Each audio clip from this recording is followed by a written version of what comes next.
एक बहुत बड़े महान फिलोसफर ने कहा है कि अगर हम शादीशुदा कपल्स के जीवन में से संभोग सेक्स निकाल दें तो उन दोनों के पास कुछ भी नहीं बचेगा जो वो एक दूसरे को ऑफर कर पाए, वो एक दूसरे को दे पाए।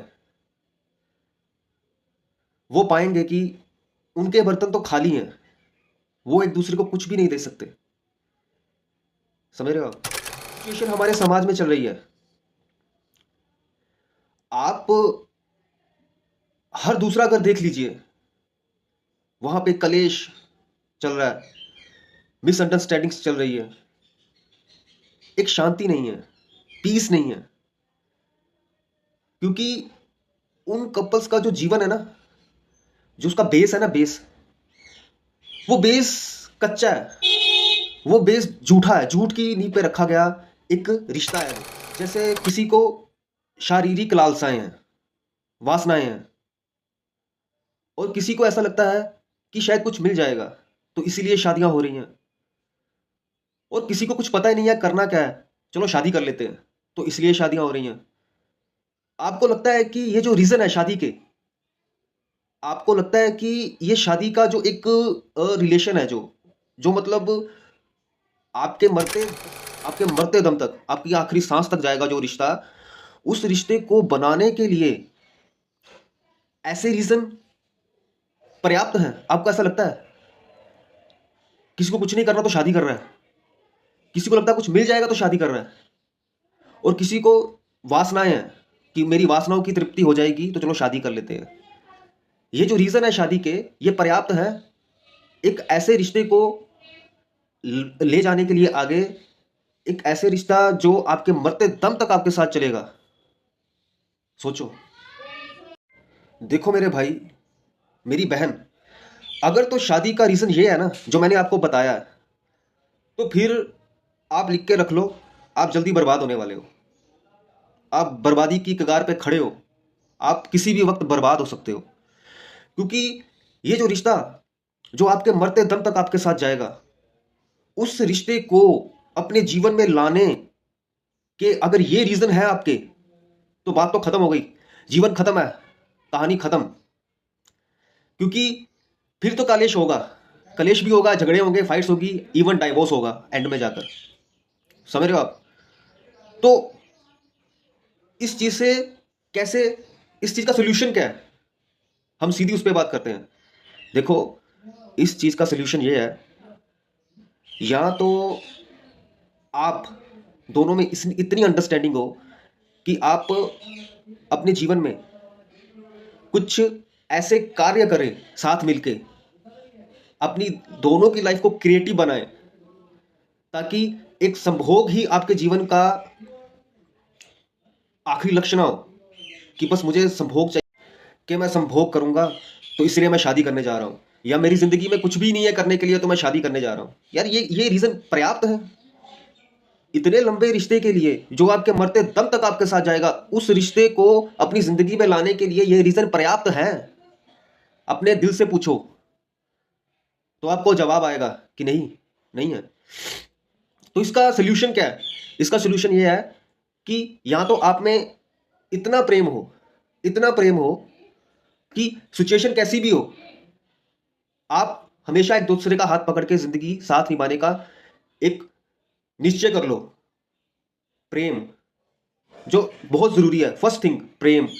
और सेकंड थिंग क्या है? सेकंड थिंग ये है कि आपके जीवन में कुछ क्रिएटिव हो, आप दोनों के जीवन में कुछ क्रिएटिव हो, और जिससे आप एक दूसरे को पैम्पर कर सकें, एक दूसरे को आगे बढ़ने के लिए उत्साह दे सकें, एक दूसरे का उत्साह बढ़ा सकें। समझ रहे हो आप? तो कुछ ऐसे रीजन चाहिए जिससे आप एक दूसरे को दोबारा से एक नई जिंदगी, जो जिंदगी घिसी पिटी, जो शादी से पहले जो घिसी पिटी जिंदगी थी, जो किसी कारणवश मुरझा चुकी थी, उस जिंदगी में एक नया फूल खिले। समझ रहे हो आप? तो ये रीजन है, इन रीजन से आप अपने जीवन को, शादी में जीवन को सुखमय बना सकते हो। और कुछ ऐसा क्रिएटिव होना चाहिए आपकी जिंदगी में जिससे आप हमेशा अच्छी वाइब्रेशन में रहें। समझ समझ रहे हो? इस रिश्ते में एक और मेन पॉइंट है जो मैं इंक्लूड करना चाहूंगा, वो है फ्रीडम। देखो, सबसे पहली बात तो यह है कि अगर आप किसी के साथ शादी करने जा रहे हो तो इसका मतलब है कि आप उस पर विश्वास करते हो, इसीलिए तो शादी करने जा रहे हो। अगर विश्वास ही नहीं है तो फिर शादी का तो कोई मतलब ही नहीं बनता, ठीक है? तो अगर आप उस पर विश्वास करते हो तभी शादी करने जा रहे हो, ठीक है? तो एक और पॉइंट है जो है फ्रीडम। और अगर आप किसी इंसान की फ्रीडम को छीनोगे ना, तो इससे बड़ी गलती आप और कुछ नहीं करोगे, क्योंकि फ्रीडम एक ऐसी चीज है जो हर एक इंसान को बहुत पसंद है। समझ रहे हो आप?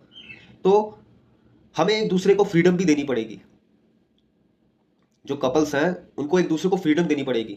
बाकी रही बात विश्वास की, विश्वास शादी आप करने इसलिए जा रहे हो क्योंकि आपको विश्वास है, तो विश्वास के साथ आपको एक और चीज जोड़नी पड़ेगी जो है फ्रीडम। फ्रीडम देनी पड़ेगी, क्योंकि अगर आप किसी की फ्रीडम छीनोगे तो वो घातक बनेगा, और वो घातक चीज आपके रिश्ते के लिए बहुत हानिकारक होगी, और एक दिन रिश्ता टूटेगा।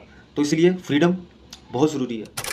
फ्रीडम का मतलब ये भी नहीं है कि आप अपने साथी को अगर वो कुछ गलत करने जा रहा है, अगर आपको लगता है कि यार ये चीज़ गलत है, ये कानूनी तौर से और सामाजिक तौर से ये चीज़ अच्छी नहीं है, तो आप उसको वो भी करने दोगे। तो ऑफकोर्स आप उस चीज़ को समझाओगे कि यार देखो ये चीज़ अच्छी नहीं है, लेकिन ऐसा भी नहीं है कि जो चीज़ कानूनी सही है और हमारे समाज में कुछ वैल्यू एडिड करती है, तो वो चीज़ अगर वो करने जा रहा है तो उसमें भी आप उंगली करो कि यार ये भी मत कर। समझ रहे हो आप? तो फ्रीडम देनी है, लेकिन गलत कामों में अगर आपको लगता है कि कुछ गलत होएगा, इसका रिजल्ट गलत निकलेगा, तो उसे रोकना है। तो फ्रीडम मतलब कि उसके अच्छे कामों के लिए, जो मतलब समाज में कुछ वैल्यू एडिड कर रहे हैं, जो सामाजिक तौर से अच्छे हैं, जो कानूनी तौर से अच्छे हैं, तो उसी की भी उसको उसको भी हम रोकेंगे जाकर कि ऐसा मत करो, ये मत करो, तो यार झगड़ा तो होगा ना।